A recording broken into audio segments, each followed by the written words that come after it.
अध्यक्ष महोदय जी, मैं आपकी बहुत धन्यवादी हूं कि आपने मुझे चुनावी सुधारों पर बोलने का मौका दिया है, खासकर इसलिए क्योंकि मैं एक नई सांसद हूं। मुझे दूसरों का नहीं पता उनका कैसा अनुभव रहा, लेकिन पिछला ये 1 साल मेरे लिए खासकर विपक्ष से रिलेटेड जो है बहुत ही ज्यादा चिंताजनक रहा है। एक तरह से ट्रॉमेटिक मैं इसे कह सकती हूँ।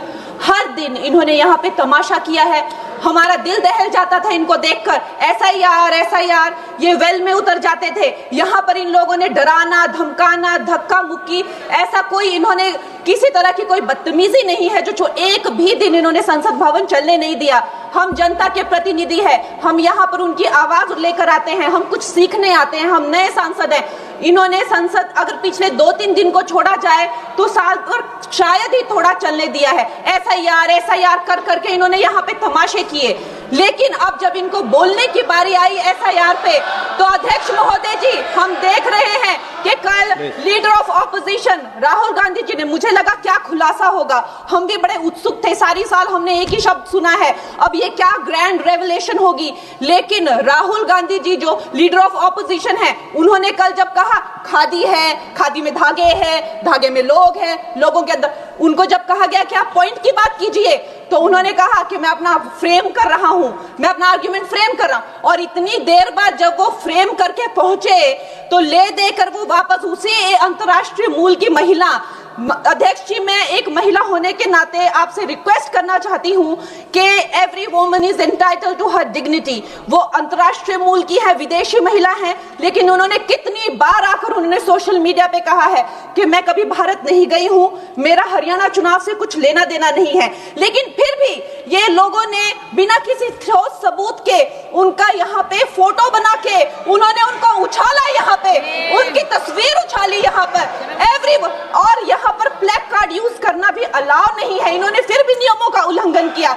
मैं चाहती हूँ सबसे पहले तो मैं सदन की तरफ से उन महिला से बहुत ही माफी मांगती हूँ कि इस सदन में बिना कि उनकी आजकल जो पर्सनैलिटी राइट्स का भी एक बहुत बड़ा क्राइम होता है, उसके उपरांत उनका फोटो यहाँ यूज किया गया। मुझे बहुत खेद है। भारतीय संसद भवन की तरफ से हम उनसे माफी मांगते हैं। और ये देखिए महिलाओं का हमेशा ये अपमान करते हैं, लेकिन हमारे प्रधानमंत्री चाहे बेटी बचाओ बेटी पढ़ाओ हो, महिलाओं को शौचालय देने से लेकर, महिलाओं को गैस देने से लेकर, महिलाओं को जो है वो छात्रवृत्ति न जाने कितनी ऐसी योजनाएं हैं। कांग्रेस वालों शायद तुम लोग ये समझ नहीं पा रहे हो, ईवीएम हैक नहीं करते हैं प्रधानमंत्री लोगों के दिलों को हैक करते हैं।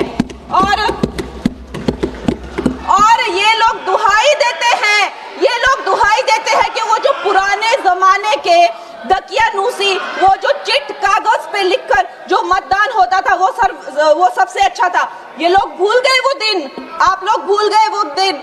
इंदिरा गांधी वर्सेस राज नारायण का केस, उसको जो है इतिहास में The case that shook the nation के नाम से जाना जाता है। उस पर मैंने एक फिल्म भी बनाई हुई है। वोट चोरी और वोटों की धांधली के लिए एक प्रधानमंत्री पे एक साधारण से नेता ने केस किया था और उस धांधली में वो पकड़ी गई थी। हर उनका जो आरोप है उसमें सच सिद्ध किया गया था और रातों रात उनको कुर्सी छोड़ने के लिए कहा गया था और रातों रात जो है उनको ये आदेश दिया गया था कि आगे इतने सालों तक आप कभी जो है वो चुनाव लड़ नहीं सकते। ये धांधलियां इन्होंने करी हुई हैं और ये जो है उस टाइम के बैलेट बॉक्सों को उठाकर ले जाते थे ये लोग, और आज कहते हैं कि इनको ईवीएम्स जो है वो हैक हो जाते हैं। अध्यक्ष महोदय जी मैं इनको याद दिलाना चाहती हूँ, प्रियंका गांधी जी कहती हैं कि छोड़ो पुरानी बातें, हम पुरानी बातें नहीं करेंगे, हम पुराने लोगों के बारे में नहीं बोलेंगे। तो मैं ये जानना चाहती हूँ कि आपकी जो माता जी हैं वो तो आपकी अध्यक्ष है और इस वक्त की वो अध्यक्ष है। उनकी जो है आप देखिए, जब उनकी नागरिकता नहीं थी, जब उनके पास 1983 में नागरिकता आई, उसके कितने साल पहले से वो वोट देती आ रही हैं।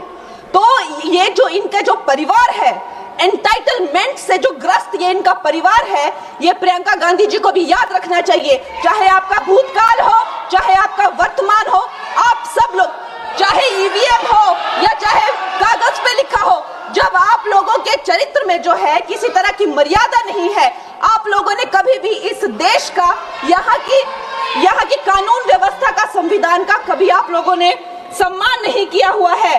और अध्यक्ष महोदय जी, बिहार में जैसे ही एसआईआर आया, एसआईआर लागू हुआ, हमारी सरकार ने जो है कम से कम 60 लाख से ज्यादा अवैध, अब ये वोट, ये जो सारे अमाननीय वोट कार्ड है, ये सिर्फ घुसपैठियों के नहीं है। कुछ ऐसे लोग हैं जो माइग्रेट हो गए हैं, कुछ ऐसे भी लोग हैं जो इस दुनिया में है ही नहीं। 60 लाख से ज्यादा। और अगर वो लोग जेन्युइन थे तो उन्होंने, किसी ने तो रिक्वेस्ट करनी चाहिए थी कि भाई मेरा वोटर आईडी कैंसिल हुआ है। उसके उपरांत जो है 21 नए वोटर आईडी जो है उन्होंने दिए हैं। और इस तरह का एक माहौल बना बिहार में कि आज तक की सबसे ज्यादा वोटिंग जो है 67% वोटिंग हुई। नागरिकों में ये उत्साह जगा कि जो है इस तरह की जो क्लेंजिंग प्रोसेस है वो होना चाहिए। मैं एक देशभक्त होने के नाते अध्यक्ष महोदय जी, मैं ये प्रपोज करना चाहती हूँ कि हमारे देश में जो है हमेशा महीने 2 महीने बाद हमारे जो शीर्ष नेतृत्व हो गए, सारे अधिकारी हो गए, हमारे जितने भी रिसोर्सेज हैं, हम लोग उनको हर महीने 2 महीने में इलेक्शंस में जो है पुश कर देते हैं। इससे हमारे देश का बहुत ही भारी नुकसान होता है। और मैं ये चाहूंगी कि 1 नेशन 1 इलेक्शन, जो नरेंद्र मोदी प्रधानमंत्री जी जो कहते हैं कि एक वोटिंग जो है डेमोक्रेसी के उत्सव के रूप में, जैसे कि दिवाली होती है, होली होती है, उस रूप में मनाया जाए। क्योंकि ये सिर्फ सरकार का ही नुकसान नहीं है, 10,000 करोड़ से ज्यादा का जो नुकसान होता है सिर्फ वही नहीं है, लेकिन मुझे लगता है कि धीरे धीरे हमारे जो नागरिक भी है उनमें जो वोटिंग फटीक है, बार बार उन्हें जागरूक करना, बार बार कई जगहों से जहां वो काम करते हैं वहां से उनको ट्रैवल करके अपने नेटिव प्लेसेस पे आना और बार बार मार्केटिंग करके, it is exhausting for the whole ecosystem. तो मैं ये प्रपोज करना चाहती हूँ कि 1 नेशन 1 इलेक्शन को लाया जाए। और ये जो भी हमें जिस तरह की जो असुविधा होती है हर महीने 2 महीने में इलेक्शंस की, उससे जो है हम बच सकते हैं। जय हिंद।